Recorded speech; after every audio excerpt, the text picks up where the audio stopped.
ที่ลากมาเหรอแม่นพวกมาแล้วกันนะเขาจะขายข้าวบูตางนั่นแหละเล็กอันนั้นมาเล็กอันนั้นนะเล็กยันนะไปใส่ละเอาเล็กยันไปได้แม่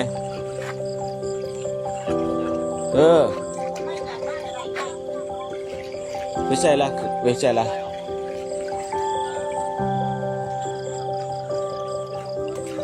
เอาไว้ใส่ละฉัน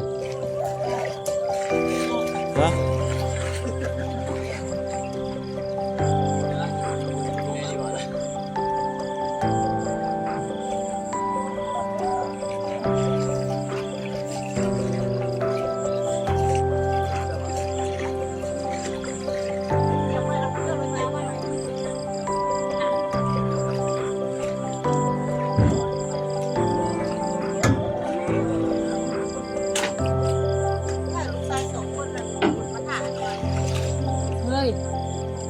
วนมาบริษัทน้องไปทำง่ายเลยเอาตัวคนสถานเครื่องเอาเป็นมาใส่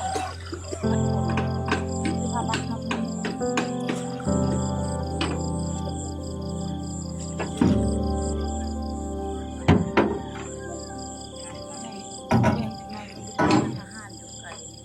อะไรเอาโบเซียกันยังก็ได้นะที่กระบะมันใหญ่ๆนะแล้วก็เจ้าขี่แล้วถอยก้นรถเข้าไปแล้วเอาไม้นะกายบ้าค่ายทำเสื่อมนี่นะก็มีแล้วอ่ะค่ายอันนี้นะค่ายไกลๆนี่เหือนี่ก็เป็นเอามาในค่ายทำเสื่อมหมดเลยนี่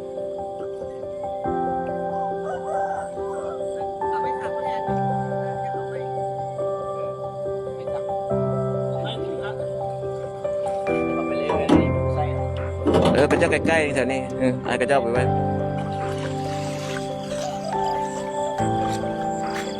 แม่นละท่านค่อยมากับไก่อีกนี่มันชิบทันน่ะ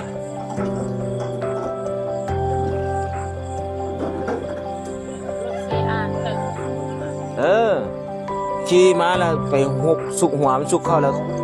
ถอยก้นเข้าหั่น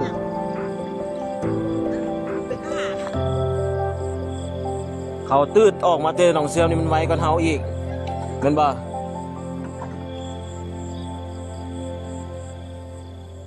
ต้องหัวหน้าต้องกับหอยเตยนี่สีฮอดเฮือนแล้วสีฮอดเฮือนเลยสีเข่าเฮือนซอยพ่อแม่ประชาชนก่อนเอาใส่เฮือ2 ลำใหญ่ลำ 1ลำน้อยลำ 1โอ้ไปเบิดเลยบาดนี่เดี๋ยวนี้เบิ่งตะกำแพงพี่น้องเอ้ยภาคหลายลิบปีเลย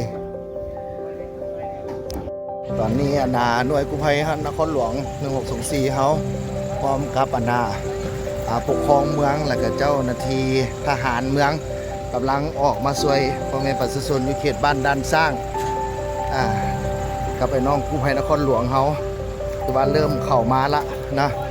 เริ่มขึ้นมาเรื่อยๆน้ำนี่ก็ได้ตอนนี้กำลังเอาเรือลงที่ไปขนเครื่องขนของช่วยพี่น้องทางบ้านที่ประสบภัยนะน้ำเข้ามาแล้วตอนนี้ปลาบักข้าวบักเกิลแนนถือผลกระทบเบิดรอเลี่ยมกำลังที่เข้าไปซุกซนเป็นทะเลเลยสวนบักข้าวดินดอนต้นหญ้าท่วมครับที่ครับเด่น